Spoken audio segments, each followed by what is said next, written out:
203 Hamilton Street, LLC, Z-2018-12, site plan variance and minor subdivision application for the construction of a multifamily residential building to be located at 203 Hamilton Street, Lot 57, Lot 17, 19, 60, and 61.01, zoning district R-1, R-5A. Is there any member of the board that has conflict with this application? I have a member that I know in the audience, Ms. Joliota. I work at the senior center, and she's a member at the senior center. Mr. Chairman, Ms. Ascona did advise me that there is a member of the audience who may have comment, whether it's favorable or in opposition to the application. We're not sure of it. It really doesn't matter for purposes of the conflict resolution. The issue is really whether there's any relationship between the applicant and either the objector or by virtue of the employment of Ms. Ascona at the senior center, whether that would preclude her. It's my opinion there is no reason for recusal. There is no conflict of interest. Unless Mr. Clarkin feels that he would want Ms. Ascona to recuse herself, there's no reason. Please. Thank you, Mr. Chairman. Good evening, board members, professional staff, Attorney James Clarkin of the firm of Clarkin and Vignolo for the applicant. What you have before you this evening is an application for a 4-story, 55-unit apartment building with 52 underground parking spaces. The units will range in size from a studio up to a 3-bedroom. There are 4 existing structures on the property on the various lots, and each of those will be demolished together with any and all other improvements which are on the property. The applicant's proposal seeks to continue the transformation of this neighborhood in the sense that what applicant is proposing this evening is remarkably similar to the project that you approved a few years back for Construction Management Associates right down the street at 191 Hamilton. That project is currently under construction. In the construction management approval, your resolution specifically recognized that the project met several goals and objectives of your master plan, particularly providing a full spectrum of housing as well as revitalization of an older neighborhood. We believe that this application does the same. You'll hear more about that shortly from our planner, Keenan Hughes. In order to accomplish this transformation, the applicant requires use, floor area ratio, and height variances, together with a parking variance and various bulk variances. Applicant proposes to consolidate the 4 separate lots into one. It will be an elongated L-shaped irregular lot, and it'll have frontage on both Hamilton Street and Central Avenue. The unusual narrowness and shape of the lot forms the basis for the bulk variances. There's a 5th lot involved in the application, and that's lot 16.01. It is affected because a portion of that lot will be cut off and added to the new consolidated lot. Lot 16.01 currently has an existing townhouse building which will remain. The only thing that will be different is that the condominium building will be on less of lot area than previously. In addition to the variances I mentioned, we will of course seek preliminary and final site plan approval together with the subdivision to accomplish the lot line relocation. We have 4 witnesses this evening. The first will be Ed Bogan from Grotto Engineering. You may recall that Ed was the engineer in the construction management matter, and he is very familiar with the challenges that come with an application of this type. We will follow him up with our architect, and we're going to go a little high-tech tonight and give you some PowerPoint presentation. We will also then provide you with our traffic engineers' testimony, and then finally the plan. So unless you or any of the board members have any initial questions, we can go to the first witness. No? First witness, please. We'll call Mr. Edward Bogan.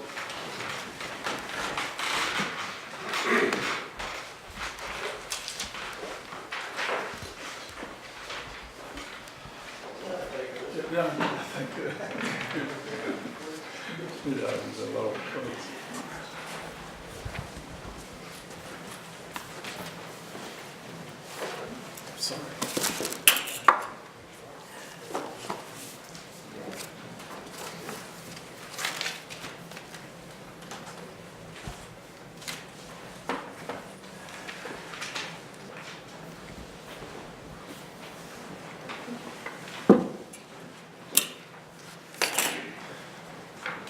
have the witness sworn.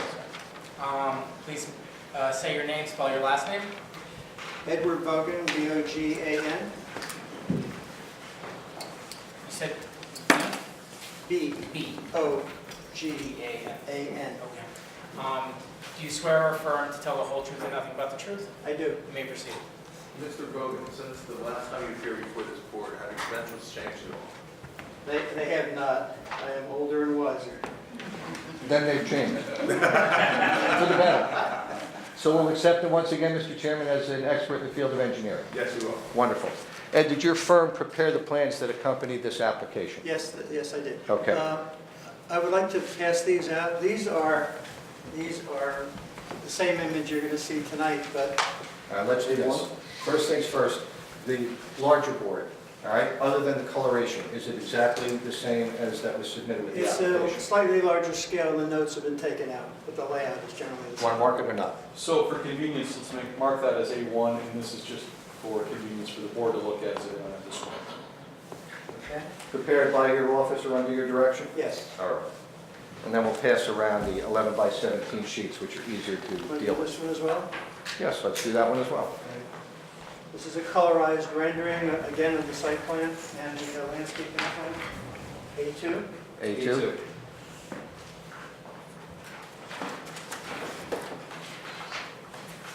This is a black and white. Again, it's a rendering of the lower level, the parking area. It's at a slightly larger scale so we can see it.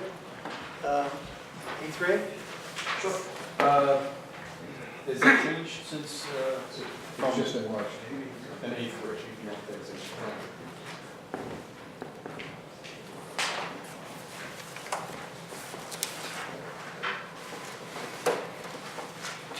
All right, Ed, let's start out by describing the location of the property and its size. Well, the site plan property is 32,000 square feet in size, and it's located on Hamilton Street and Central Avenue. It's a piece of property that extends literally from one street to the next. What's the immediately adjacent land uses? Well, the land uses along Hamilton, immediately to the, I guess the south would be, there's a laundromat, dry cleaning place. There's other commercial establishments along Hamilton. On Central Avenue, there's mostly residential, and of the residential that are in the immediate area, there's very few owner occupied, but they're all residential in that area. All right, what's on the subject property today? Subject property's got four existing structures, two-story structures. There's a garage, there's some pavement, driveways, and some parking. There's a shed, and all of those things are scheduled to be removed. Estimated age of those structures? Well, they're older than I am. I'm going to say 80, 90 years old, maybe even older. All right. Let's move now to what the applicant proposes. The applicant proposes to first perfect a minor subdivision. If you notice on your renderings that you have this lot, lot 6101, and this lot, lot 1601, we are proposing to take approximately 1,440 square feet from this lot, 1601, and add it to this lot. And that 1,400 square feet is what's identified in That's red? what's identified in the red crosshatched area. The reason that this is being provided is because we're trying to align this part of the line with the back line of lot 19, because all of this is getting merged. And in the development of the structure, you'll see in a minute, the basement area needs to have an adequate maneuverability to be able to provide parking for the entire basement area. Also, with regard to the architectural features, which you'll see shortly, the idea of being able to step the building back at a specific location makes access throughout the building, and also it makes it more aesthetically pleasing, I believe, the way he has it stepped off that way. So that's the purpose of the minor subdivision. So once the minor subdivision has taken place, and this lot, again, is a standalone lot, it's got 6 townhouses, and it's also owned by the applicant, that goes away, and we are left with the remaining parcel which we're going to merge. And that's the shape that I'm talking about. So now you're referring to A2. A2. So A2 is a 22,000 square foot building, more or less. It has access from Hamilton Street, pedestrian access from Central Avenue. We are proposing one access point into the development, and that's from Central Avenue. Come on. The adjacent property, as we talked about earlier, 191 Hamilton, is the one that's under construction. And they've got 2 driveways coming through into Hamilton. The notion that we would have a 3rd driveway off of Hamilton could cause conflicts, so the option was to come off of Central. It's a less traveled roadway, and it seemed to make more sense to do that. All right, how many units are being proposed? We're proposing 55 units, How many parking spaces? 52 parking spaces. Will that include handicap spaces? Yes, there are 2 handicap spaces being proposed.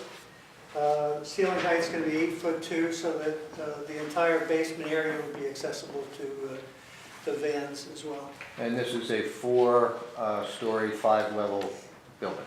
Yes, the parking level's on the basement level, and then there's 4 stories above that. Okay. Why don't you now indicate what site improvements are proposed?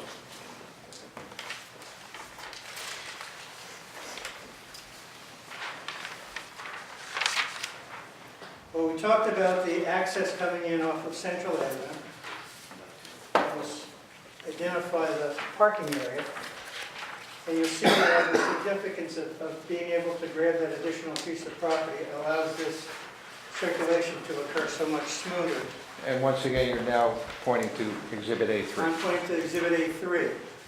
And A3 identifies the parking area, 52 parking spaces, 2 are ADA accessible. There is an elevator in the building that extends from the basement all the way up to the 4th floor, and 2 stairwells as well.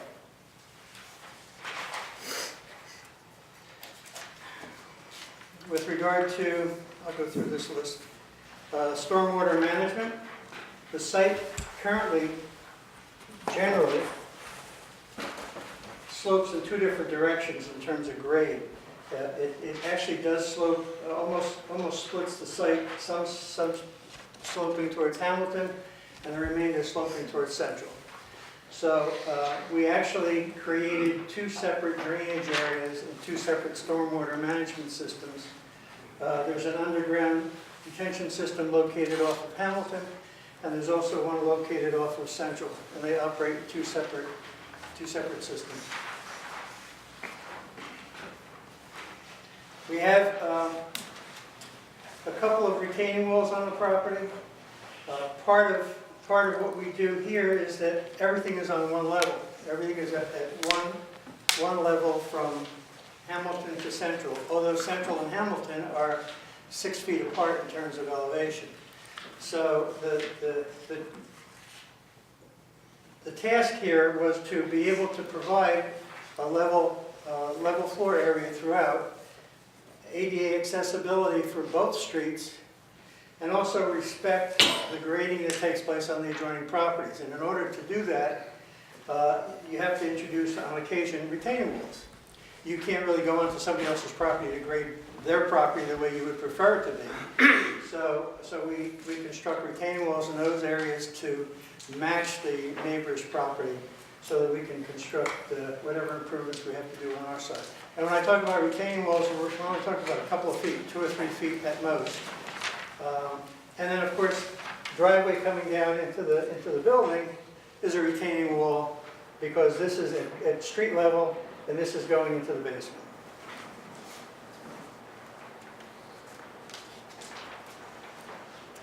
The area on the outside of the property is lit.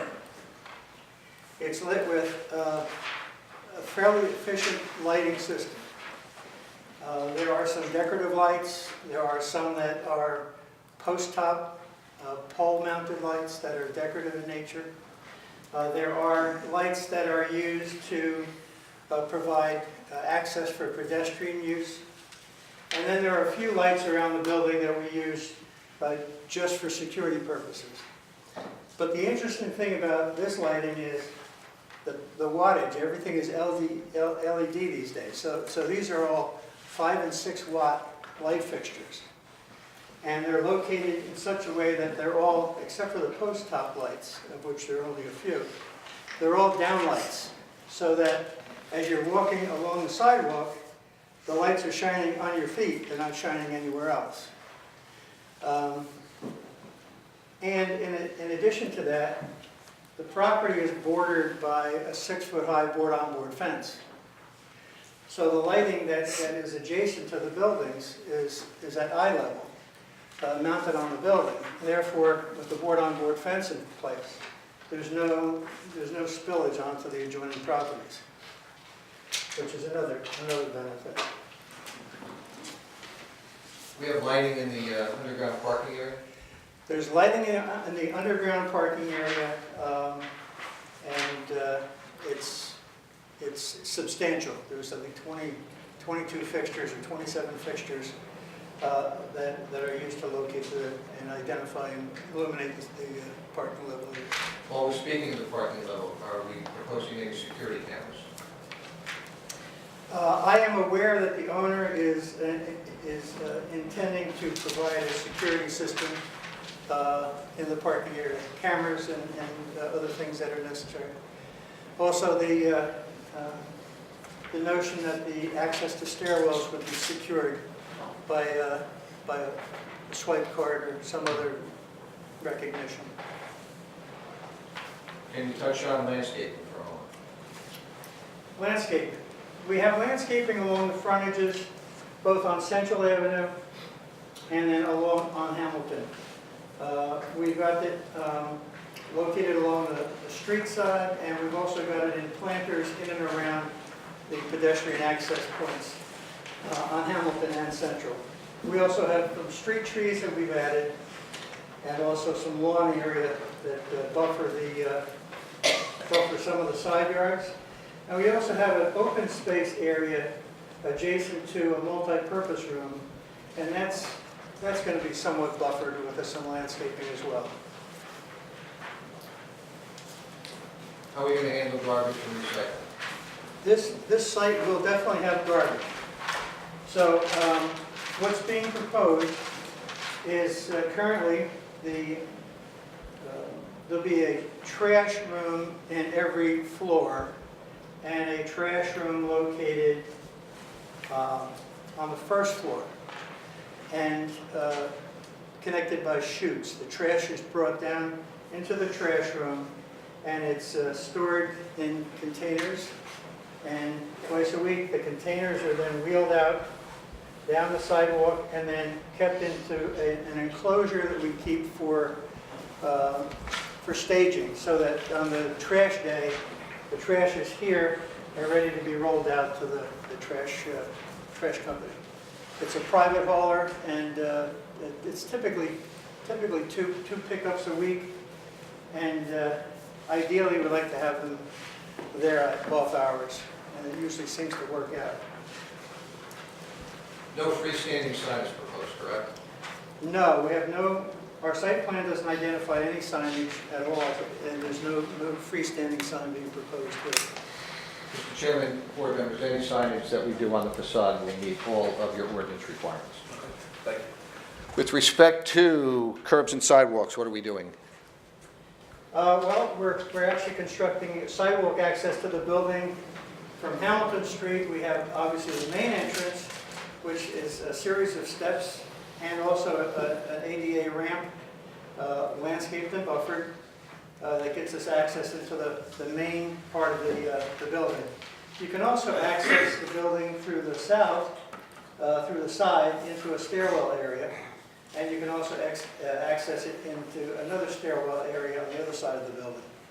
On Central Avenue, we have a access coming into the side of the building, also into the front of the building, and of course, you can also walk right down the ramp into the basement and then pick up the elevator there. Can we discuss utilities? Well, most of the utilities that we have to access the site, we chose Central Avenue. Now, the city engineering department said that we could actually go either way. There weren't any issues with sanitary sewer, there weren't any issues with water. But they preferred Central because it's not a heavily traveled road, and it would seem to be less interruption of service if we occupied Central Avenue for the services and connections that we had to do. So we've got sanitary sewer water going to Central Avenue. We've got water coming from Central Avenue. And we've got, as you can tell from the generator located here and the transformer located here, power is coming from Central Avenue as well. Where will the utility meters be located? There's an MEP room located here on the rendering, and the MEP room carries all the mechanical equipment, all the meters, services coming in from the various utilities will be located in that room. We have a proposed transformer. We do. The transformer is located right here next to the closest to the building. Generator? Generator? I'm sorry, the generator is located here, closest to the building. The transformer is located closest to the street. Are we proposing bicycle racks? We are.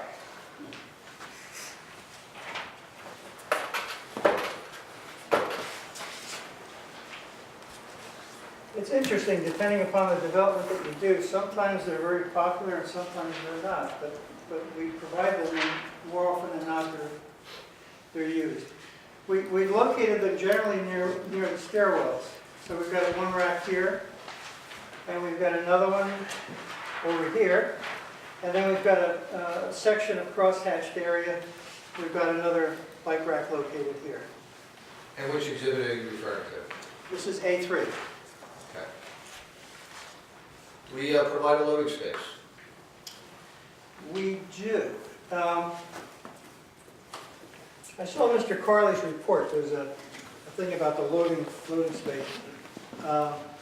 We actually provide one here in that it's the access for trash, it's the access for emergency generator, and it's also the access for the transformer.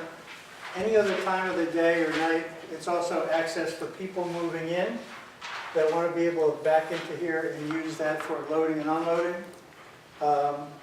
But in terms of its use, the requirement for a loading berth here is not required because it's a completely residential use as opposed to a commercial or industrial or institutional use.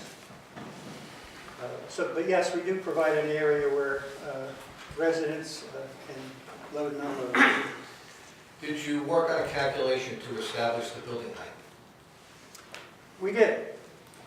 The ordinance requires that we calculate the building heights based on a specific methodology, which is fairly simple. We determine the height of the building from the average of several points along the frontage of the building. This one happens to have two fronts. So you determine the building height, and what we normally do is we will strike whatever the first floor elevation is. In this particular case, it's 74. We grab the architect's plans. They detail typically what their elevations are, and we use the first floor as the baseline. And then the architect's plans will tell us that from the first floor baseline of 74, the elevation is maybe 72 feet, whatever the number happens to be. And then we determine from there, using these points along the way, what is the difference between the grade out here and 74?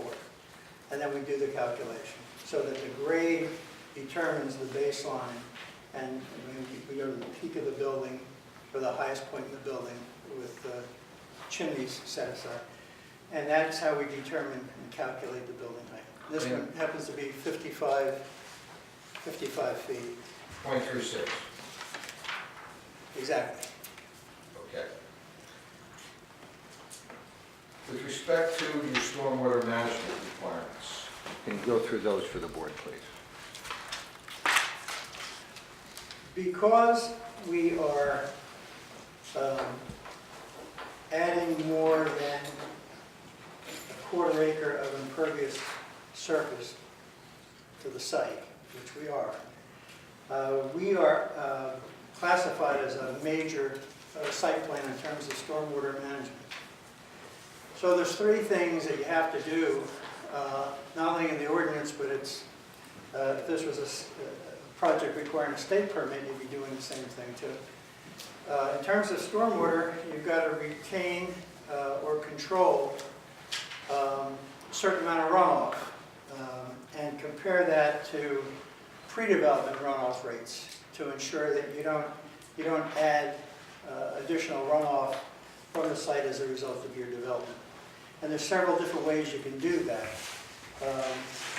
In this particular case, we've taken and analyzed the post-development runoff and compared that with the percentage of the pre-development runoff for the two, I think the 50 and the 100-year storm. And we've satisfied those requirements by retaining as much water underground, both here on Hamilton and also on Central.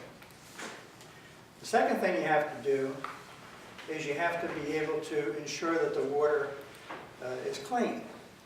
So that if you add imperviousness in the way of pavement, pavement in the eyes of the DEP is something that needs to be filtered.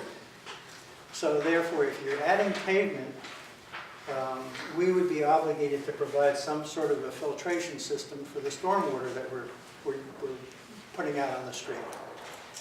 In this particular case, as it would turn out, we are actually reducing the amount of vehicular pavement because all of our pavement is under roof. So there's a couple of thousand square feet of asphalt that we're removing, and we're replacing it with asphalt just in this area, actually just there. The DEP has determined that sidewalks and rooftops do not generate runoff from rainfall that needs to be filtered. The third step, because it's a major project, is you have to recharge your stormwater into the ground. And in most parts of New Jersey, that's a big deal because water recharges the aquifer and we're drinking that water. In this particular case, and in certain areas throughout New Jersey, that requirement, because of the nature of the development in the area, that requirement is exempt. In other words, the DEP would prefer that you don't recharge water into the soil in these locations. Before we move to the staff reports, any other aspects of the site plan that you want to comment upon?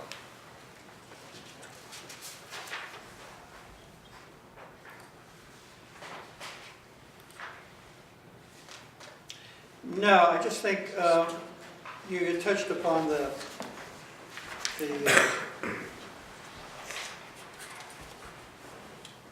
minor subdivision. Because we're losing the area there, it's going to trigger some variances on this lot. And Mr. Hughes will talk to the variances, and they're fairly straightforward, but they all relate to the fact that this lot is smaller than it is today. FAR, impervious cover, all those things that would be calculated based on the overall size of the lot maybe are going to be triggering variances because of the calculation. The net result is, though, that no improvements and no changes to the townhouse project are proposed. Nothing is being done to the building or any of the site. We're just simply doing a lot line adjustment because we need the additional area for the project. All right, have you had an opportunity to review the Big Now planning report dated January 22 of 2019? I did. Mr. Chairman, as is customary, we will move to the plan review comments, which in this case is on page 9. Strike that page 8, paragraph 9. Item A, the applicant, as is customary, will obtain all of the necessary governmental approvals. With regard to items B, Boy, through D, David, those will be handled by the planner. Item E will be handled by the architect. Item F relates to trash and recycling, and you have Mr. Bogan's testimony this evening.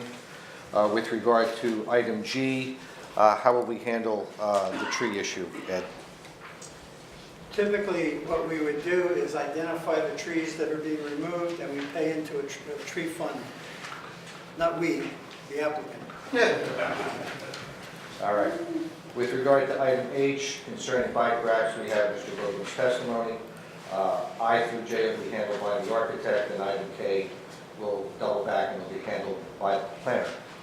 So now, Ed, have you had an opportunity to review the Delaware River Engineering report of today?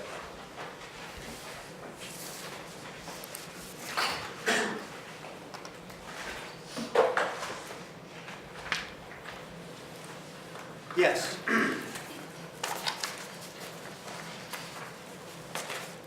And you and I reviewed that earlier today, and we centered on a few of the comments that we wanted to address, correct? Yes, we did.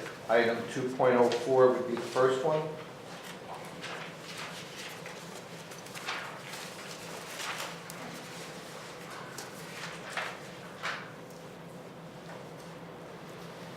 Does the board have this report? Okay, so I don't have to read each one.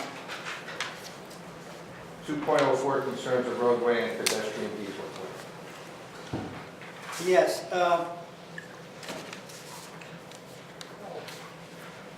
We have on our set of plans, I think it's sheet 16, the traffic circulation plan for pedestrian detours that we typically show on the plan. Okay. It's the same type of plan that we identified with 191 Hamilton Street next door. Hold on, Ed. Yeah, through the chair, just for clarification purposes, this is a comment the board sees a lot, and really it's what the ordinance calls a logistics plan. If during the construction of the proposed building, the construction occupies any part of the right-of-way or the roadway, they have to put together a pedestrian or vehicular traffic safety plan that's approved by the city engineer. Okay. 3.02 concerns a loading area. I discussed that earlier. I think the 8.11 requirement, it doesn't apply to residential use. But we do have a loading area anyway. All right, with respect to items 3.03 and 3.04, can you address those? That's concerning security. Again, I'm aware that the owner has agreed to provide security measures both in the garage area and access into the building at all its locations.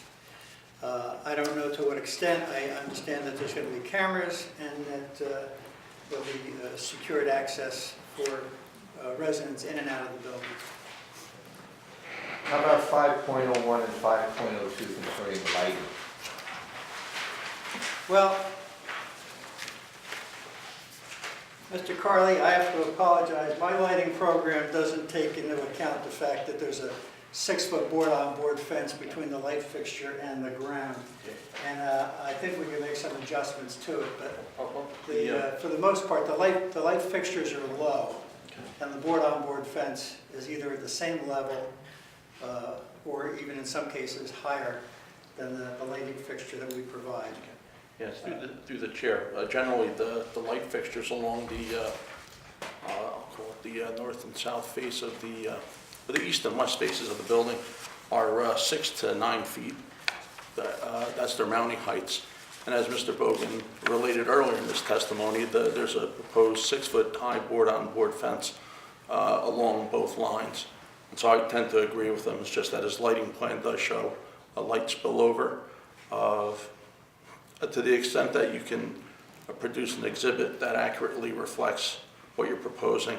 Those wall packs aren't, I'll call them high intensity. There's a number of them, and they're low intensity LEDs that don't kick out an awful lot of light, but because they're so approximate to the property line, they go over, in some instances, that 0.25 foot candle threshold, or that's how it's shown on the plan. But if you can, if you can tell your lighting plan to make it work, that'd be Yeah. great. We'll do that. All right, moving to 8.04, can you discuss the location of the proposed detention basins? Yes. We talked about, and this was brought up in Mr. Carley's initial report, I think we talked about it at the TAC meeting, and we modified the plan to relay some of his concerns. We are discharging stormwater from the site at both ends through a pump system through the curbing. This is probably the 6th or 7th one that I've done in the city. And in fact, the one next door is doing the same thing, and that's how it was approved. We have an issue in several areas of the city where you can go for many, many blocks before you reach a storm sewer system where you can actually tie into. So this has been a process that has been acceptable. In fact, it was recommended by a prior city engineer over the years, and we've used that as a way of discharging stormwater. Now, Mr. Carley's concern is the possibility of having the outlet through the curb being frozen or clogged. But this is a pump system, and what we've done is we've split the discharge into several different, we actually created a kind of a manifold system, so we have a 2-inch line coming out of the pump system, and then it's distributed into several different pipes and several different connections through the curb out onto the street, so that we're comfortable that the water is being discharged properly. And the fact that there may be icing, the pump system tends to take care of that. We've been fairly successful with these in the past. The notion that we would have to go 400 or 500 or 600 feet through the neighborhood in this particular location, I think is onerous and would be a hardship on the applicant to have to construct that. There's a lot of utilities between one end and the other, going 500 or 600 feet, and through a couple of different intersections. It becomes a major project. Through the chair, what my comment 8.04 speaks to is the proposed detention system. It does rely on electric pumps, much dual sump pumps in each of the basins. The basins are really chambers, concrete chambers. And intuitively, I like gravity, and I understand they can't achieve gravity here because of the grades. As Mr. Bogan testified, the nearest inlets that they could potentially connect into are at Hamilton with Harvey and Robinson. So they're about 1/10 of a mile as the crow flies. So, you know, I recognize that there's practical hardships.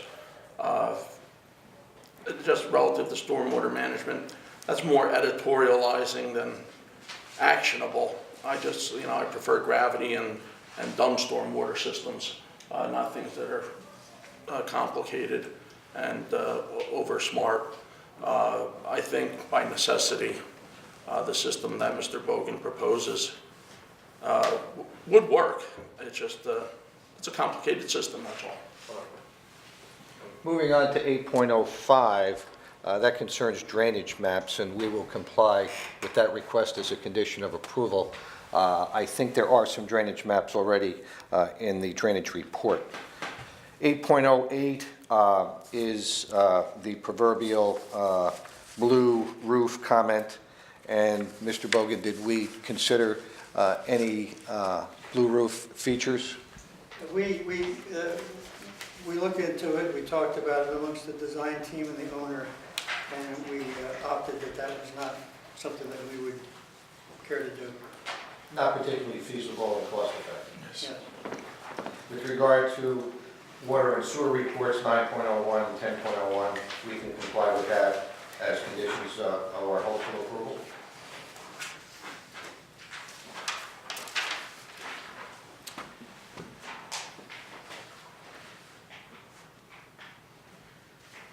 These, I believe, would be requirements of the city engineer. We've got to, with regard to sanitary sewer approvals, because of the size of the project and the amount of sewer flow, we're going to need a treatment works permit from the DEP. And as such, the city will have to endorse the application and certify that the facilities can satisfy the flow requirements for the site. With regard to the hydrant testing, typically, again in the city, the hydrant testing is usually done as the building plans are being designed. Usually a sprinkler contractor or an MEP engineer working with the architect will have the hydrant tested, and then we'll do their analysis and calculations on fire flow and the like after they've made those determinations. Now, before we undertook the project, we did meet with the city engineer's office because we didn't want to jump into this if there were red flags that we needed to be concerned about. And in the case of the sewer flows, they didn't seem to think there was any issues. And with regard to water, again, there didn't seem to be any issues there as well. We didn't get any data from them, but we did get an indication that there were no significant issues for us to be concerned about. So those things will be taken care of at building permit stage. And Can the applicant comply with all of the remaining requests in Mr. Crowley's report? I believe we can. Mr. Crowley, I just wanted to give you the opportunity if there's something that you want addressed that we haven't hit on. So relative to 9.01 and 10.01, what I heard was we'll comply when we pull building permits. I think that's a fair assessment, yes. Thank you. Okay. Everything else? Everything else is, this is the third review, Mr. Chairman and the board. This is the third review we've done since, I want to say, October of last year. It's had this application's had the benefit of 2 TACs, and has been the site engineering has been refined significantly since then.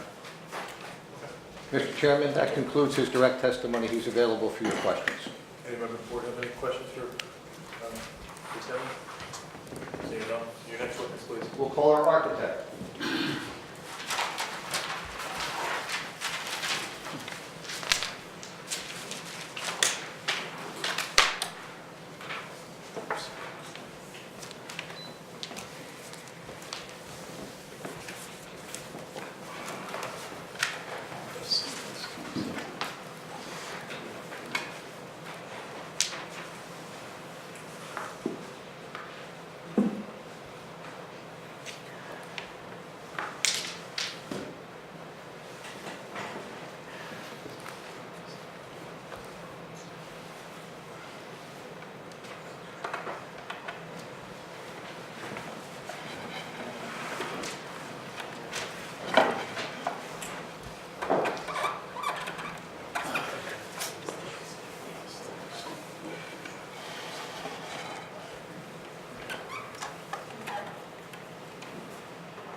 All right, let's swear you in first.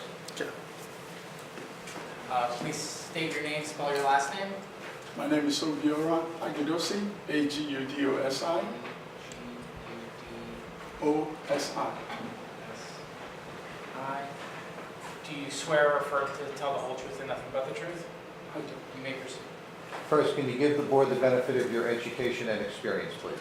Sure. I'm a licensed architect in the state of New Jersey, New York, and Pennsylvania.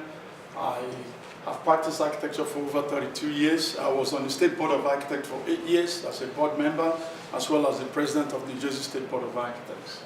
Have you testified before other zoning and planning boards in the state? Yes. And have your credentials always been accepted? Yes. Mr. Chairman, I would offer him up as an expert in the field of architecture. We will test as an expert in the field of architecture. Thank you. Obi, did you prepare the elevations and floor plans which were part of our submission? Yes. Okay. And you have a PowerPoint presentation to make this evening, correct? Yes. I'm going to let you take it away. This is Thank the you. high-tech part we talked about. Let's see.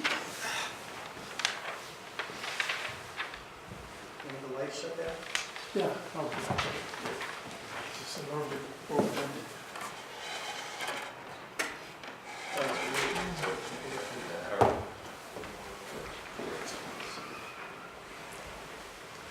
So basically, as I've been indicated before, we have the garage level, Central Avenue is on this side, Hamilton is on the other end, and this is in line with what Mr. Brogan presented. On the first floor, we have from Central Avenue is the exit point. There's a mechanical room here. This is moving. Let me just pause it a little bit. It's moving too fast.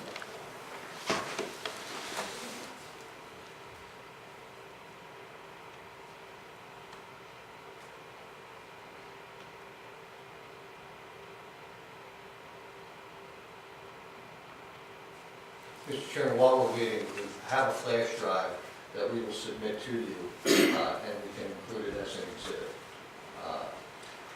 We'll mark the exhibit as A4. All right, so basically on the first floor, we have on Central Avenue, there's a mechanical room here, which Mr. Brogan spoke of before. We also have the trash room, which is located in this area here. There's an entrance from Central as well as from Hamilton Avenue. As indicated earlier on, the project is too long, so we were trying to find out a way to break it down so it's not, it goes with the neighborhood. And part of what we did was to try to create almost two separate buildings, but be contained in one. So to achieve that, we were trying to create a buffer with this multi-purpose area, the first floor. So on the first floor, we have here a multi-purpose room, which has a kitchen, an outdoor space that's attached to it, and then there's also a toilet room that we provided, which will be used by, once it's been used. So from Hamilton Avenue side, Hamilton Avenue, this will be the main entrance. There's a lobby there, there's the offices there. That will be the main entrance to the building, based on the way we designed it. And then from there, we provided 3 stairs. There's a stair here, a stair in the middle with an elevator to it, and then another stair at this end. So basically, the middle portion of the building will be the place where most of the residents will come up from. Once they park their car underneath, they can use the elevator from there, and then from there they can go to the respective areas.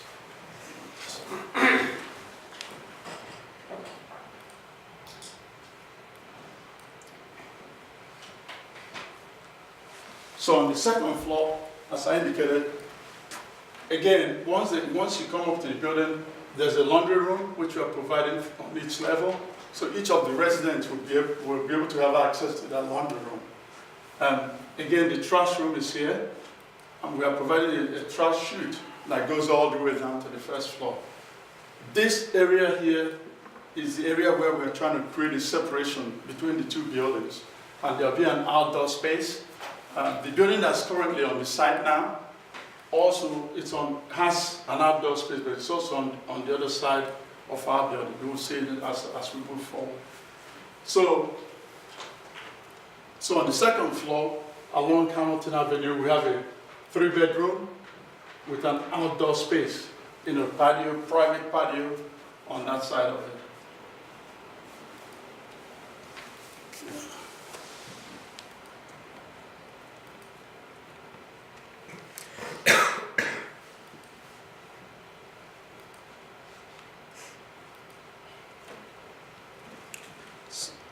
This is the 3rd floor. Again, on the 3rd floor, what we're trying to do is, since the building is 4 stories, we wanted to create an appearance when you're on the street to make it look like it's 3 stories or 2 stories. So to achieve that, we had to step the building back, both from Hamilton Street and from Central Avenue. So when you do that, it creates opportunity for you to have an outdoor space, on top of it. So now, on the 3rd floor, you are able to get access to outdoor space. And what we've also done is, this unit here has its own private outdoor space, and this would be a communal outdoor space which will be used by all the tenants on this side. And on the other side of the building, we're also providing the same thing on Hamilton Avenue.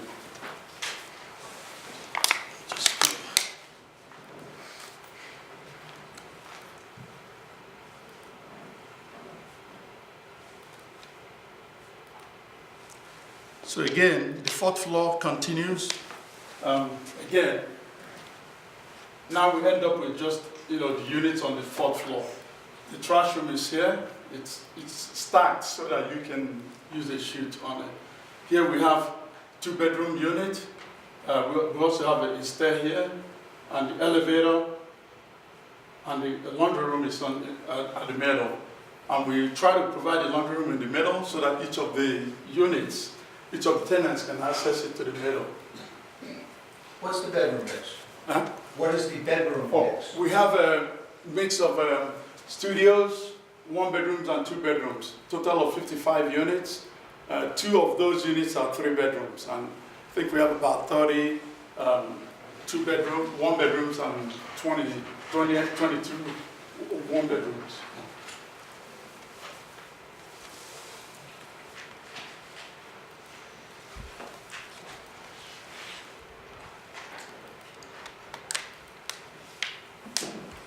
And what are we looking at now? So this is an elevation of the building. Basically, this is the existing building that's now under construction, pretty much done. So when you go to the site today, you will see that it looks, we went there, we took pictures of it, and we modeled what is there. Because the issue is, how does this building relate to what is in the context?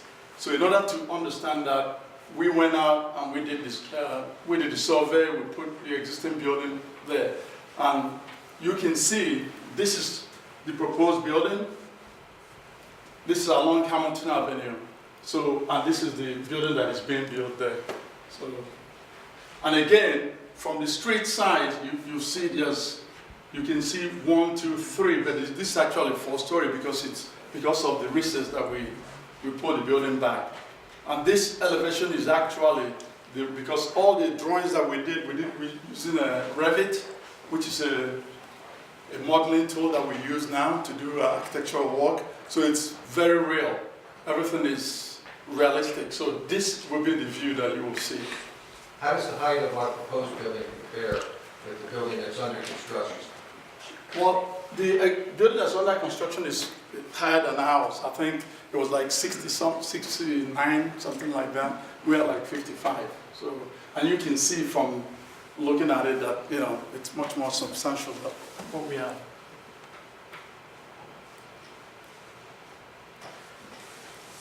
Again, this is trying to look at it straight on. And these are the patios. That's part of what is being constructed, what is currently at the site. Again, when I spoke of the outdoor spaces, this is what they look like.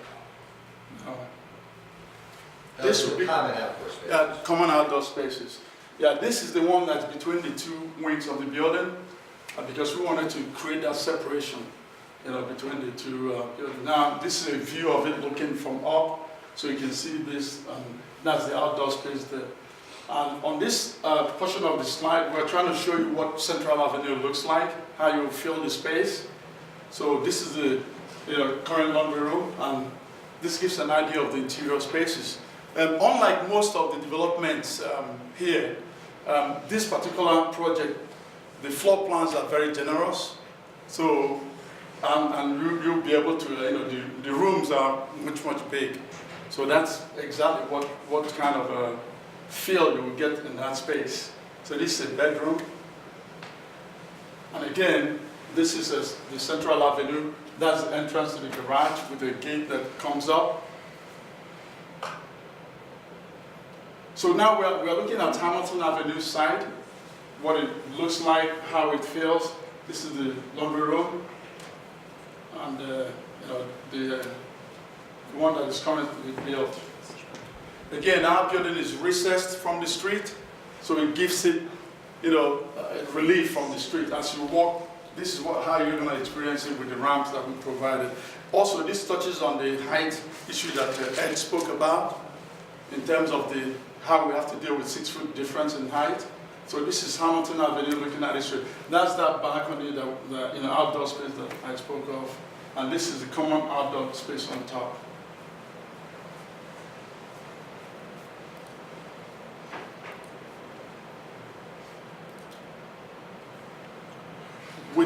With the tools that we use, everything is real in terms of the height of the building and the materials. You can easily cut sections. So what you are seeing is exactly what the building will look like. In terms of feel, how it will feel, and how it goes with the context of the neighborhood. So this is one of the units. You can see that outdoor space that I showed you on the outside. And this matches the floor plans that you have, because we gave a set of drawings that has all the floor plans in it. Again, this is what is currently there, the building that is being built now. And because they had an outdoor space on that side, we decided to put ours on the opposite side, so that to create that privacy. That, And again, that's the space. So whereas the other outdoor spaces on that side, ours is on this side of it.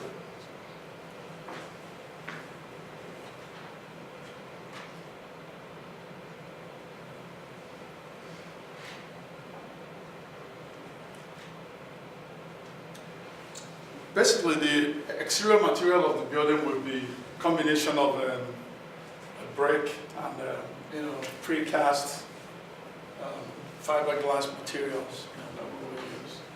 Again, that's the outdoor space. Yeah, it was challenging to try to break the building down because of the size. It's almost like 470-something feet long.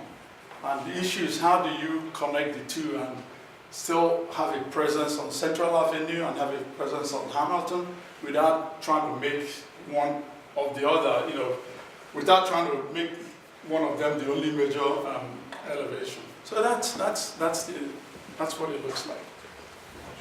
So.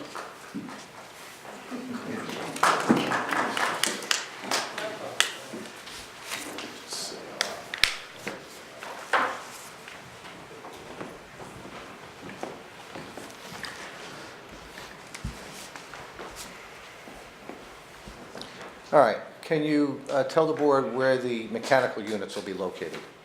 The mechanical units will be on the first floor, and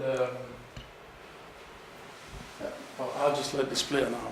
Okay. It will be on the first floor. We provided a generous mechanical room area because at this point there are two types of systems that we will be exploring. We can use split system or PTAC. And again, once we get to the next phase of the project where we engage the mechanical engineers, all those will be flushed out. But currently, because of the layout of the building, we have enough space for mechanical systems. What security features are we proposing? Cameras and swipe cards, especially if you are coming in from Central Avenue, I don't know if you saw in the video, as the car was coming up, there'll be a proximity card that will let the gates go up so you can go in. And once you get there, then from the basement area with your proximity card, you can access the elevator and go to into the building. Have you had an opportunity to review the Big Nail planning report dated January 22? Yes. With regard to the plan review comment E, it's saying all or most portions of the front facade should be brick. You've chosen not to do brick, correct? Yeah, for cost considerations and to go along with what is next to our building. So our building materials are comparable and consistent with what's on the street in terms of new construction? Yes. Okay. Comment I says the colors and materials of the proposed facade should be clearly labeled on the plan. Would you comply with that request? Yes. Okay. And item J commented upon the many busy features and the mixture of colors. And we just leave it to the board Beauty is in the eyes of the beholder. We hope that you appreciate the architectural interest that we're seeking to create. Mr. Carley, I don't know if you have any comments with regard to Architectural? architectural. I don't have an aesthetic bone in my body. Okay. Mr. Chairman, that concludes his direct testimony, and he's available for questions. Any member of the board have any questions for this witness? Seeing none. All right, we'll call our traffic engineer. Maybe we can pull out the lights.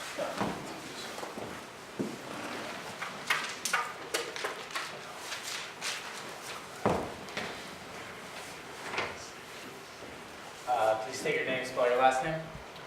Good evening, Mr. Chairman, members of the board. My name is Charles Olivo, O-L-I, V as in Victor O. Do you swear or affirm to tell the whole truth and nothing but the truth? I do. You may proceed. Mr. Olivo, have your credentials changed at all since you were here last time? They have not. We will accept you as a expert. Wonderful. Chuck, did you prepare a traffic and parking assessment letter report in connection with this project? Yes, we did. Have you visited the subject property and the surrounding neighborhood? Yes, Okay, have you heard the testimony of the other witnesses this evening? I have, yes. And you're fully familiar with the nature and extent of this application? I am, yes. Can you take the board through the guts of your report, please? Certainly. We prepared a traffic and parking assessment for the subject redevelopment project that is here before the board. And as the board is very familiar with by now, we are a mid-block location, and the property spans from Hamilton to Central.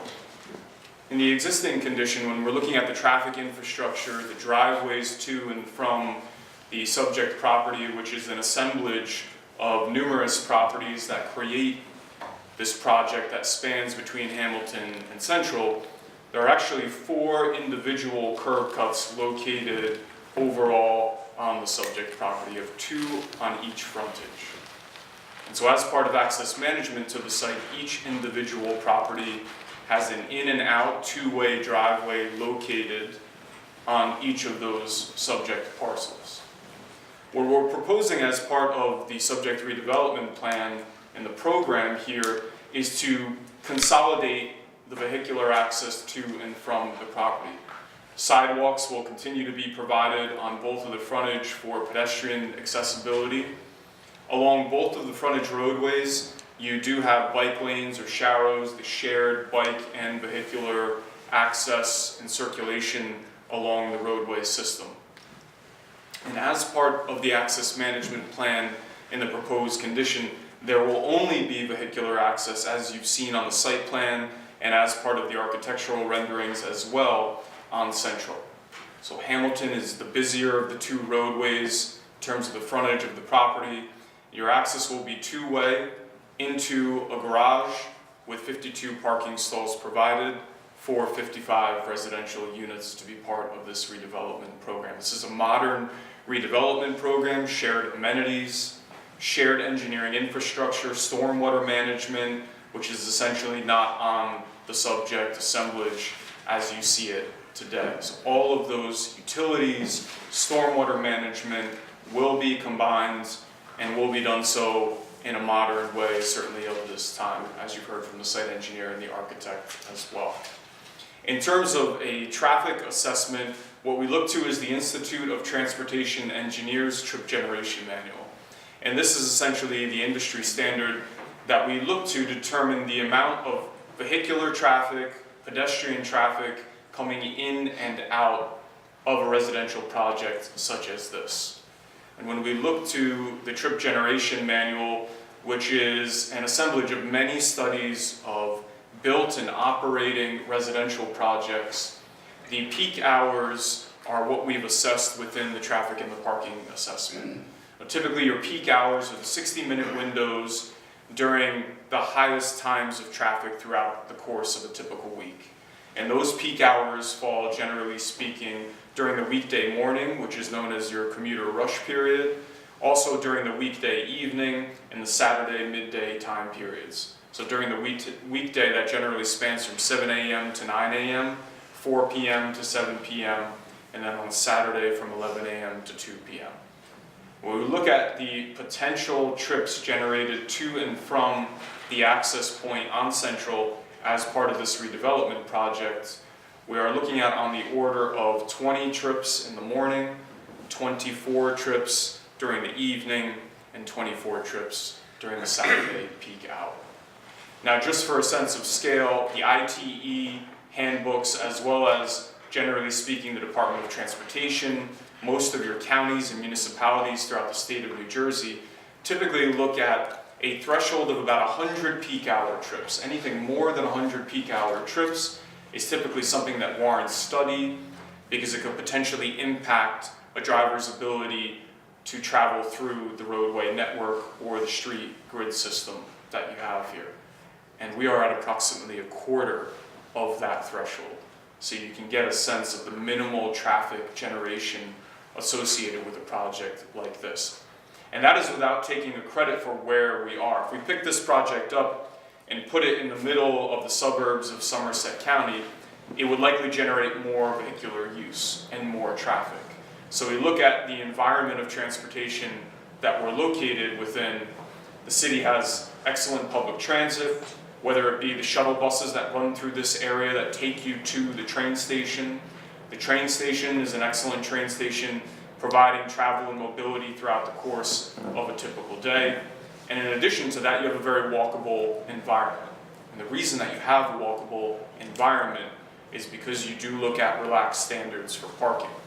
What parking, provided in excessive amounts, tends to do is disconnect development projects. Your restaurants surrounded by parking, residential projects surrounded by parking, essentially create an environment where everyone drives a car. And what we're looking to do and continue to do in the city is provide parking in balance with land use and development such as this. So we are right around that 1-to-1, one parking stall per unit. We're at 0.95 with 52 parking stalls provided for 55 residential units. And if you look further at a bedroom count, the total amount of bedrooms versus the number of parking stalls, we're right around 0.66, which is what this board has approved on numerous occasions for similar projects in similar areas.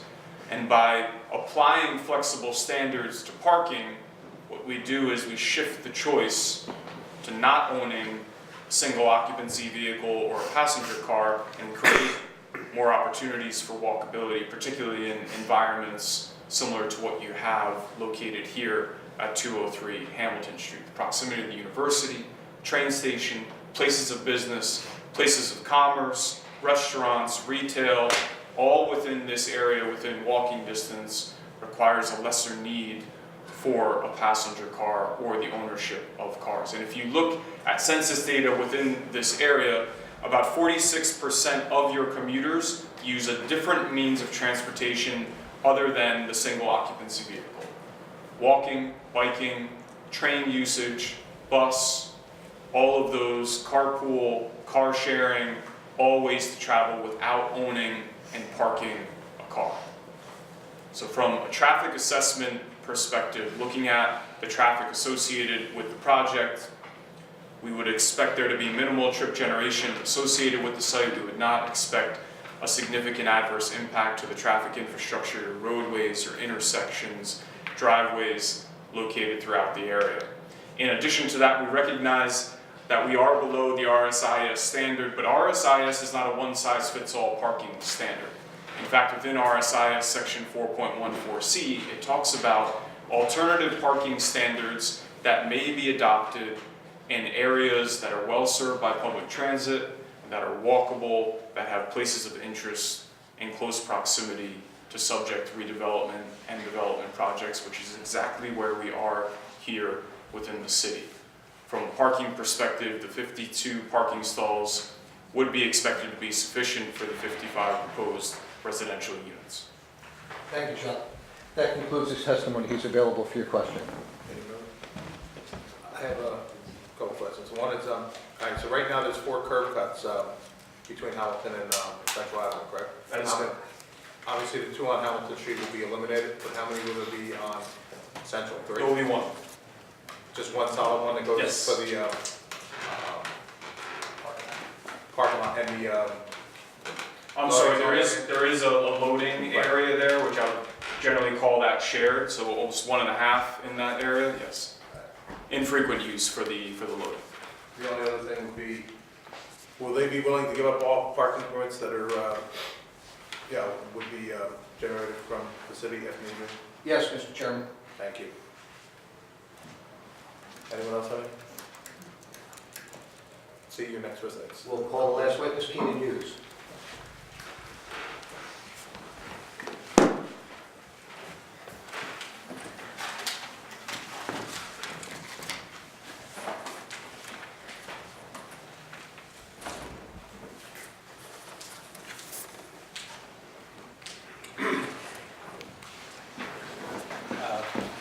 Please state your name, spell your last name. My name is Keenan Hughes, Hughes. You swear or affirm to tell the whole truth and nothing but the truth? Yes, I do. You may proceed. Thank you. Mr. Chairman, I suggest that you can accept him based upon the fact that your credentials haven't negatively changed since you were last accepted. They have not. Thank you very much. Thank you. Thank you, Mr. Chairman. What was the scope of work that you undertook to prepare for this hearing? Well, I reviewed the application from a planning standpoint, visited the site and the surrounding area, reviewed the city's master plan and zoning ordinance, and the letters from the board's professionals.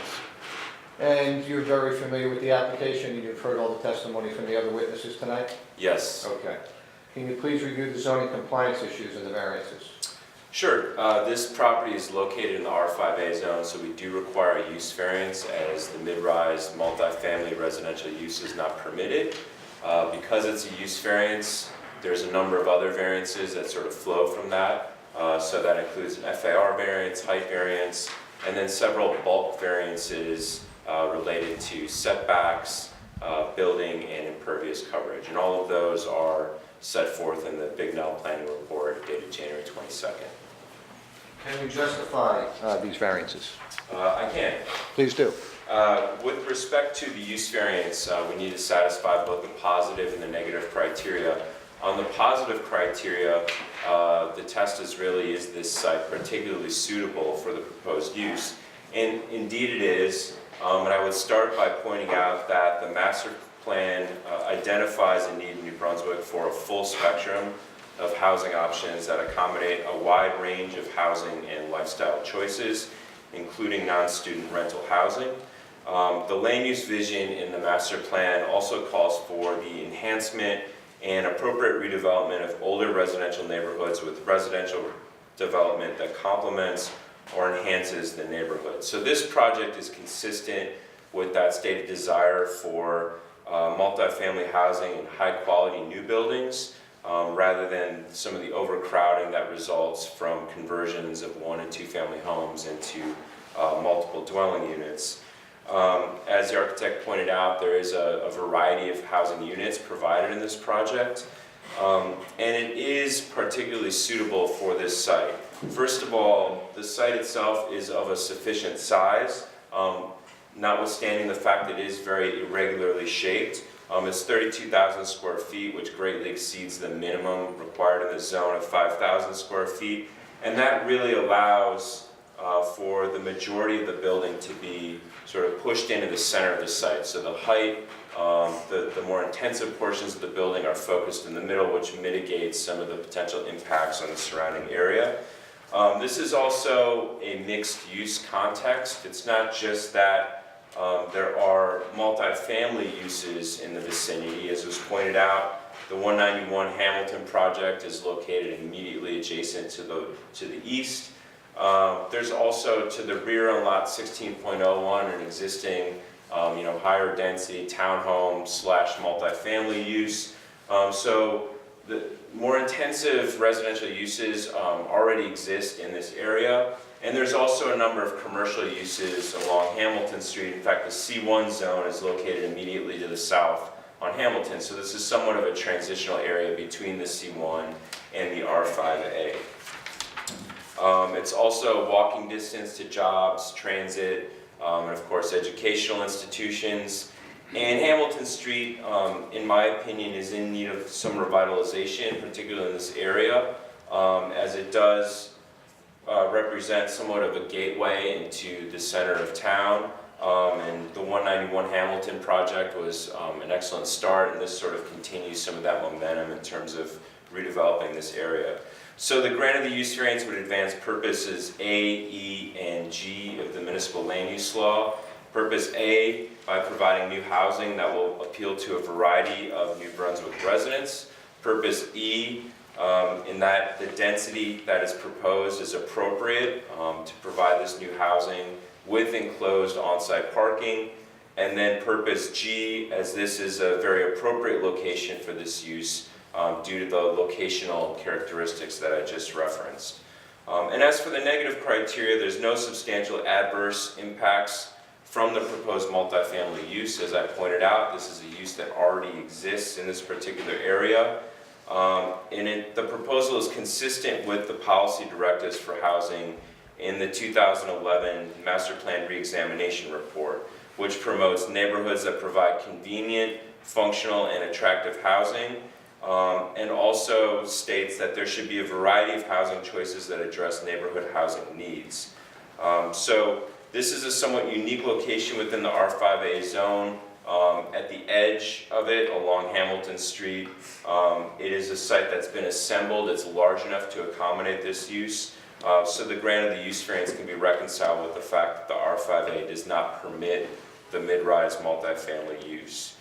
Now there are the height and the FAR variances that really go hand in hand with this use, and the test there is really, can the site accommodate any problems associated with exceeding the FAR, the height that's permitted in the ordinance. And this really comes down to the fact that it is a larger site. It's one that can shift the height into the middle portion of the site. It's lower in height than its neighbor at 191 Hamilton. This is a 4-story building. That site under construction is actually a 5-story building. So you are achieving sort of a step down from 191 Hamilton to this site, and then to some of the lower buildings to the west. In terms of the overall intensity of development, I will point out that the Master Plan 2011 report did talk about the concept of graduated density, and it recommended a density of approximately 200 to 500 square feet of lot area per bedroom. And that was for student housing. And while this project will likely appeal to a broader market, I think the concept is still applicable as a reference point. And in this project, there is approximately 407 square feet per bedroom, which is within that recommended range. So it's an appropriate density for this use based on that master plan concept. And also from an architectural standpoint, you heard from Obi that the mass is really broken down into a series of smaller elements. And then also with both the setback from the street level and then the step backs within the upper stories, any impacts arising from the proposed height are really being addressed from a visual standpoint. So both the height and the FAR variances, both D variances can be granted without substantial detriment to the public good or substantial impairment to the zone plan. And then just briefly with respect to the bulk variances, again, these are also subsumed within the use variance. There are setback variances that are required for both the side and the rear yard conditions, but these are very appropriate and consistent with the setbacks that are typically proposed with some of the other multifamily developments that we've seen in the R5A and its surrounding areas. As always, it's important that the 6-foot board-on-board fence here is being provided along the side lot lines, which will mitigate impacts on the neighbors. And the rear yard setback is actually just a technical variance that really impacts the project itself as well as 191 Hamilton, which is a merely identical use. And the building and impervious coverage requirements are clearly not intended for a multifamily development where you're able to accommodate enclosed on-site parking. Those coverage requirements are really intended for detached dwellings in the R5A. So all of the bulk variances here can be justified on a C2 basis. They're integral to facilitating this overall project. Purposes E and G would be advanced through the grant of the variances, and no substantial adverse impacts would result. So the benefits clearly outweigh any potential detriments.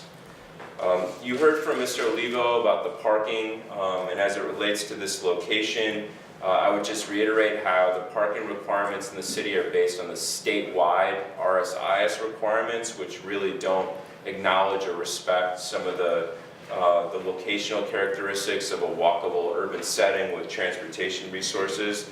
But the proposed ratio here of roughly 1 space per unit is very appropriate for this use in this location. It strikes an appropriate balance between providing adequate off-street parking while also discouraging unnecessary auto usage in a walkable urban setting. So there is indoor bike parking, which is also being provided here, which promotes less automobile usage. And the benefits of granting this requested variance include encouraging less auto dependence for a site that's really within walking distance to jobs, services, and transit in reference to purpose A, and also the aesthetic benefits of not over-parking the site with a lot of pavement and unsightly parking areas in reference to purpose I. As you heard from the applicant, the on-street parking along Hamilton Street and Central Avenue will not be impacted. Therefore, there are no substantial detrimental impacts to the public good. And I would point out there's an extensive record of similar variances granted for parking for this type of use within this general vicinity.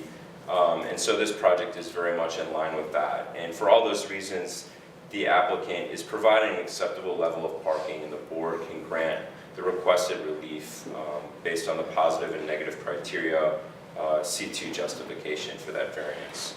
And then finally, I would just note for the record, Mr. Belgin described at the outset the minor subdivision that's being requested here, and essentially lot 16.01, which is the neighbor to the west, is becoming just slightly smaller. So on paper, some of those existing conditions in terms of setbacks and coverage, FAR and density, they're all being slightly exacerbated or intensified.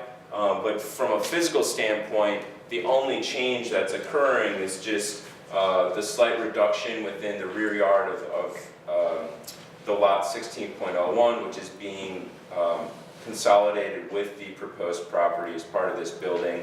I would point out that as part of that, the neighbor to the west, 62.05, whereas now there's an older stockade fence there, is going to have a much more pleasant visual environment with the new 6-on-6 board-on-board fence and the landscaping that's being provided along that building. So from a visual standpoint, in terms of the relation to the neighbors, it's really an improvement.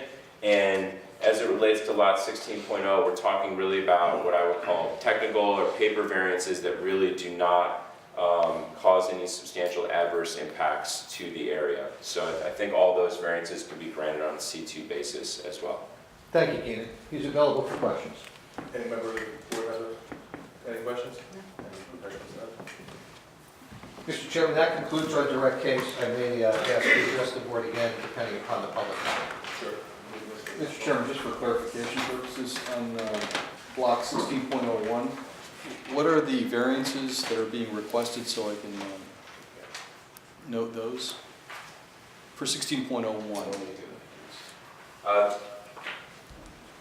I can address that. They're actually listed on page 3 of the Bignell Planning Report, dated January 22nd, 2019.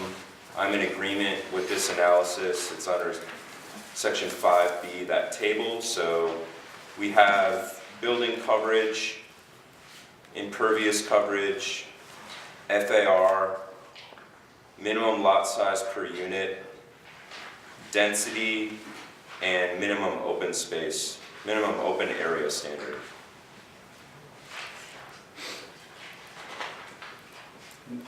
Just so I'm clear, that this table actually differentiates between 16.01, which is the existing development, the townhouse facility, and the proposed structure, is that correct? That's right. Okay. This table reflects the conditions on lot 16.01 post subdivision. And Mr. Chairman, if I may? Sure. And I apologize again if I missed these. I didn't catch whether the units would be rental units or for sale. Rental. And the building maintenance, the board may wish to inquire how the on-site building maintenance, or whether it would be someone coming onto site. It's going to be family operated like the other projects, other properties that are owned by Mr. Shadid, who's the principal of this LLC. How often are they gonna empty the garbage chute though? Because, that's gonna, with it coming down, there's gonna have to be electronic to keep the firewall from going up and down. So it's gonna have to be emptied quite often to make sure it's not being blocked. How are they gonna do that, and how often per day is that gonna be done? Because 4 stories is gonna be a big, Somebody's going to be on the premises. All right? The answer is we're going to have somebody on premises, so, 7 days a week. yes.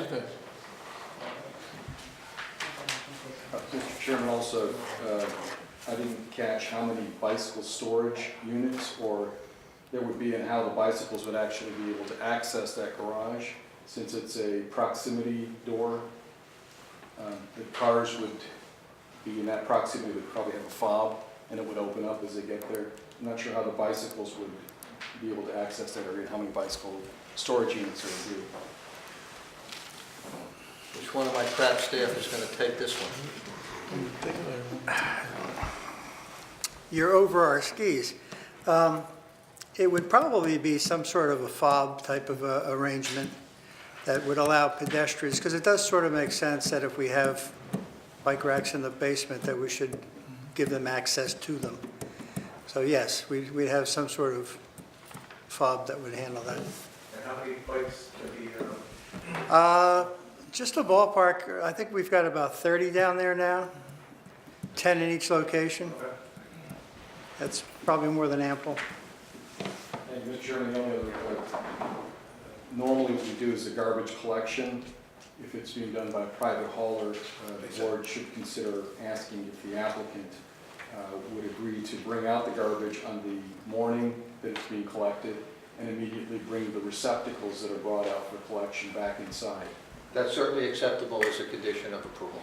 And it is private haul, correct? Yes, it is. Yes, thank you. My apologies, since we've probably gone over some of that already.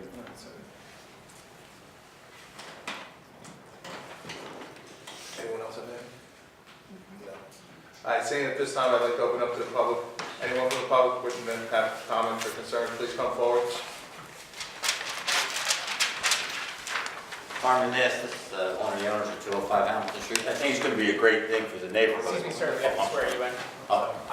Please state your name, spell your last name. Carmen Nestis, N-A-S-T-U-S. Who's your first name? Carmen, C-A-R. Do you swear or affirm to tell the whole truth and nothing but the truth? I do. You may proceed. My only, like I said, I think it's going to be a beautiful thing for the neighborhood, but parking's a big concern. Have we addressed guests? We're going to rent to college kids, it's a college town. Where's mom and dad come for a visit? Where do they put their car? Do they get a key fob for downstairs? And being we're giving up all parking spaces on the street. What parking spaces do you? No, he's saying he's giving up, we're not going to ask the city for any parking permits because it's all permit parking. Right, except Hamilton Street is not permit parking. Okay. It's 2-hour parking. Right. So I mean, if for guest parking, if we've taken any of that into consideration, providing that the 52 spaces are going to be adequate?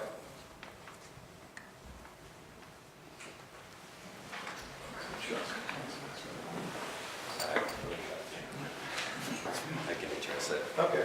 So some of whether any of the on-site parking is going to be allowed for visitors is really up to building management. However, there's a number of parking resources within the vicinity of this project, other park garages, on-street parking. So visitors, just like anywhere else in the city of New Brunswick, if you're coming into town to visit someone, you have to plan ahead, you have to find where your parking destination is going to be, and that's where you'll end up. Having said that, there may be excess parking on site, which building management may allow for on-site visitor parking for guests. If you're comfortable with it, I have some concerns about it, but you're the expert. Well, Hamilton Street is, it's time-restricted parking, so it's not going to impact Hamilton Street parking. Okay. Any other member of the public?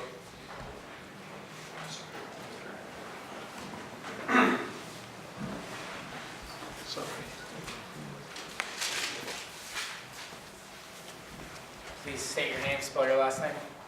Mitchell Broder, B-R-O-D-E-R. Do you swear or affirm to tell the whole truth and nothing but the truth? I do. You may proceed. Thank you. Good evening, members of the board. I represent Construction Management. We are the owner of the immediate adjacent property to the right of this, when you're looking at the rendering. It's over here.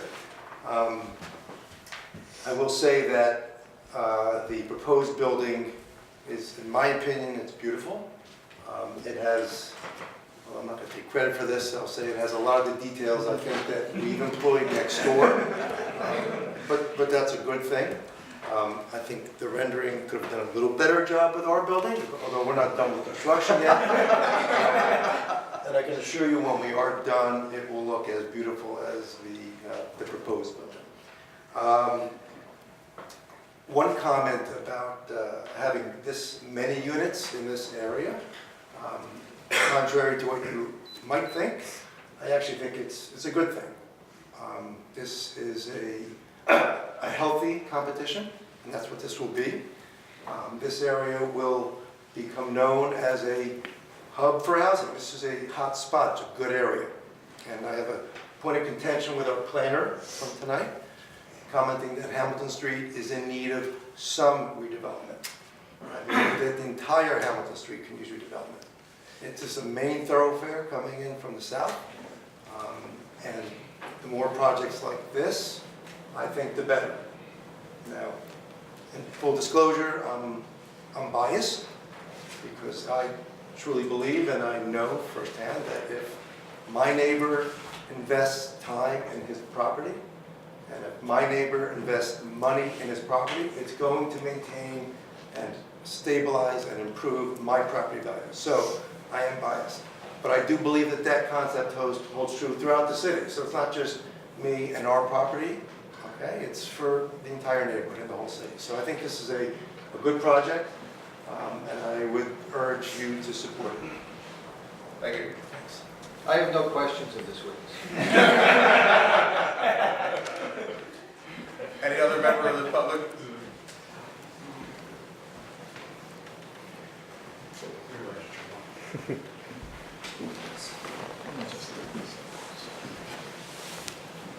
Please state your name, spell your last name. My name is Dave Adams. Do you swear or affirm to tell the whole truth and nothing but the truth? I do. You may proceed.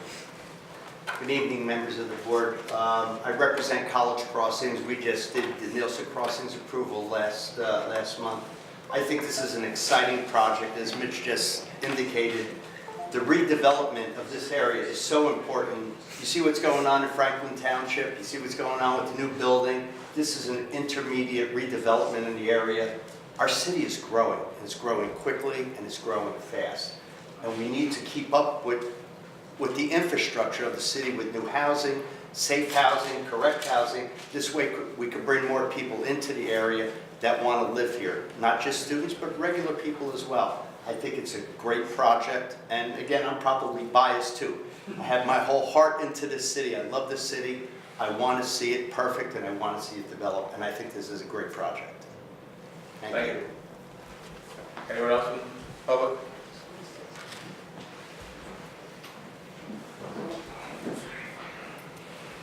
My name is Josephine Leota, L-I-O-T-T-A. L-I-O-T-T-A. Do you swear or affirm to tell the whole truth and nothing but the truth? You may proceed. I met Joe Shadid when I was a security guard in New Brunswick High School. I didn't realize he was going to become such an entrepreneur the way he is today, which is an asset to the city of New Brunswick. He keeps his properties all clean and neat, which every other landlord in New Brunswick should do, and they don't do it. But anyway, what I'm going to say is going to be an asset, especially to me, because I live on Central, and I always had problems in the back of college kids crossing Central into, Hamilton Central to get to Eastern Avenue, to get to the bars on Eastern Avenue. They have no problem with that.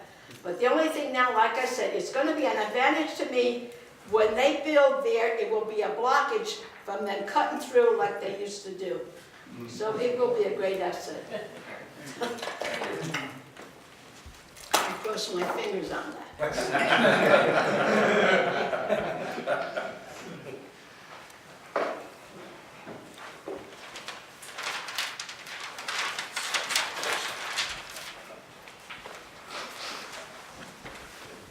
Please state your name, spell your last name. Pete Tverdov, T-V-E-R-D-O-V. Do you swear or affirm to tell the whole truth and nothing but the truth? Yes, I do. You may proceed. Good evening, everyone. I just wanted to piggyback on some of the comments from some of the other gentlemen, Mr. Broder and Mr. Adams, and offer, I guess, a bit of a unique perspective. One of the reasons why I think this application is so good is personally I think it's going to attract residents who may work at the hospital, residents like me who work in New York City and walk down Central Ave every single night.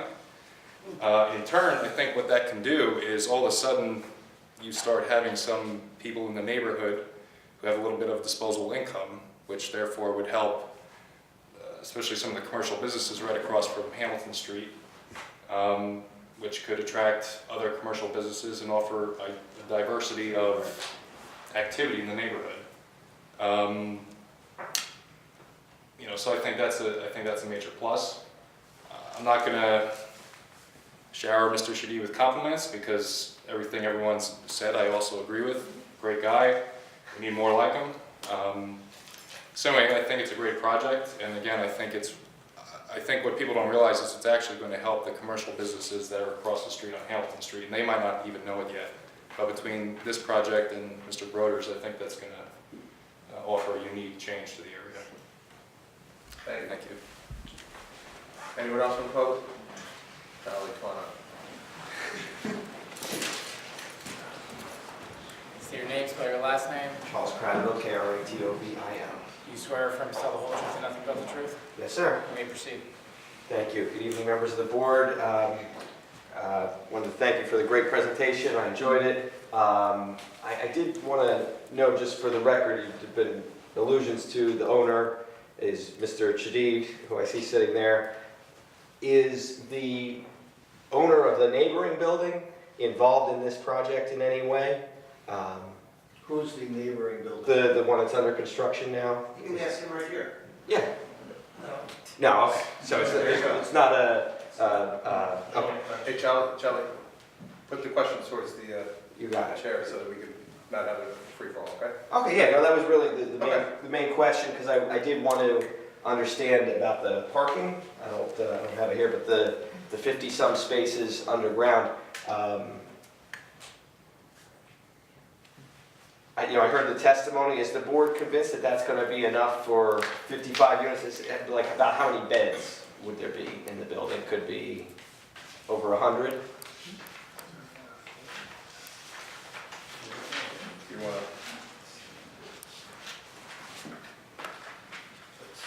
You want to answer how many beds?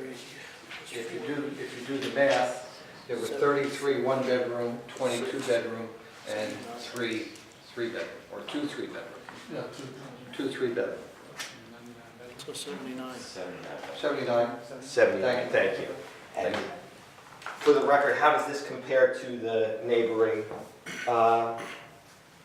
proposal? Doesn't make any difference. Each application stands on its own. Thank you. Well, that is fair to say. There's been a lot of testimony about that neighboring building, and I just wanted to know if this was similar or a more severe variance or a less severe variance. I don't remember the exact numbers. I'm not going to engage in a comparison. Fair enough. I suppose, well, I do always like to ask, how much are they going to rent the units for? To be determined. To be determined, okay, they usually say that. And then, I guess, is the applicant going to apply for a long-term tax exemption from the city? There are no plans to do so at this time. That's all. I wish you a lot of luck. Thank you. Thank you. Any other member from the public wish to speak? Seeing none, closing the public portion. Board discussion. Mr. Chairman, I understand, I can count, there's only 6 board members. It's a use variance, we're entitled to a full 7-person board. I also understand there may be some issue with regard to holdover board members who have not been formally reappointed, so we would defer the vote to hopefully your February meeting. Okay. Do we have to go through all the conditions now, or can we wait? Because we'll have to reopen them. Mr. Chairman, my recommendation is that we go through the proposed conditions.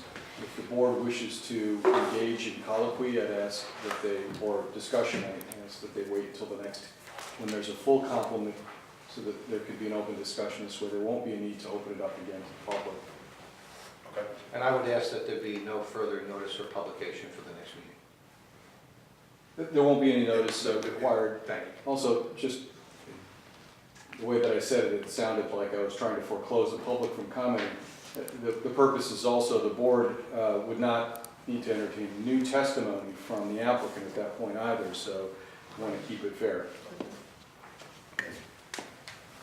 So, Mr. Chairman, if the board acts favorably, I do have a number of standard conditions of approval that I'll read. Compliance with the terms of the DNR engineering report dated January 28, 2019. Submission of all necessary easements and or cross-access agreements for review and approval by the board attorney and city engineer. Payment of a site performance bond determined by the city engineer. Submission of a site inspection escrow deposit for engineering inspection fees in an amount calculated pursuant to the ordinance. Submission of water and sewer connection fees. Submission of a road opening permit from the city engineer if required. Compliance with terms of the Bignell Consulting Group report dated January 22nd, 2019. Monetary contribution to the city's tree preservation trust fund in the amount to be determined by the technical advisory committee.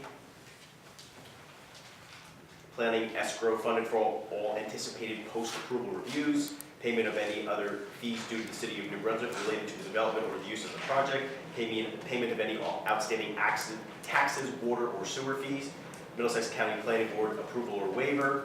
Freehold Soil Conservation District approval or waiver. Relative to the subdivision, will you be filing by plat or deed? Deed. So that would be filing of a lot consolidation deed. Submit engineering site plan to comply with any changes required by the planning or engineering memos or plan amendments offered at the hearing. Voluntary waiver of the right for occupants of the subject development to obtain residential on-street parking permits. All utilities and other site improvements to be maintained by the applicant at their sole expense. All on-site utilities to be constructed underground. All temporary encroachments into the public right-of-way shall require city council approval. All construction staging shall be done on-site unless an encroachment allowing them into the public right-of-way is approved by city council. Streets shall be kept clean of sediment and debris. The applicant shall cause the streets to be cleaned if directed to do so by the Director of Public Works. Tracking pads shall be installed at all construction exits. Replacement of any damaged streets, curbs, or sidewalks per the direction of the city engineer. Installation of bicycle parking facilities. And the variances being considered to be D variances for use, FAR, density and height, and bulk variances for side yard setback, combined side yard setback, rear yard setback, building coverage, impervious surface coverage, parking, driveway width, and landscape plantings.